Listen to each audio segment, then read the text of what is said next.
কক্সবাজারে নারী উদ্যোক্তাদের ডিজিটাল মার্কেটিং দক্ষতা উন্নয়ন শীর্ষক প্রশিক্ষণ কর্মশালার সনদ ও প্রশিক্ষণ ভাতার চেক বিতরণ এবং সমাপনী অনুষ্ঠিত হয়েছে।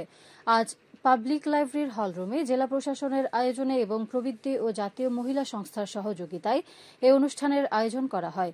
দুদিনব্যাপী এই কর্মশালার সমাপনী অনুষ্ঠানে প্রধান অতিথি ছিলেন মহিলা ও শিশু বিষয়ক মন্ত্রণালয়ের সিনিয়র সচিব মমতাজ আহমেদ।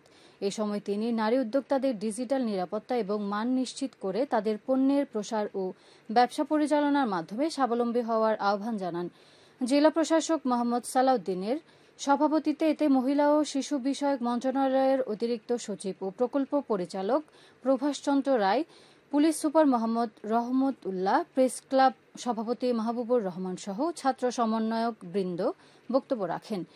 এ সময় জাতীয় মহিলা সংস্থার অধীন তৃণমূল পর্যায়ের অর্থনৈতিক ক্ষমতায়নে নারী উদ্যোক্তাদের বিকাশ সাধন প্রকল্পের 7টি ট্রেডের 5 শতাধিক প্রশিক্ষণপ্রাপ্ত ও প্রশিক্ষণার্থী নারী উদ্যোক্তা উপস্থিত ছিলেন। পরে গত দুদিনের 260 জন প্রশিক্ষণার্থীকে সনদপত্র এবং এর আগের 300 জন প্রশিক্ষণপ্রাপ্তকে 29,08,200 টাকার প্রশিক্ষণ ভাতার চেক বিতরণ করা হয়।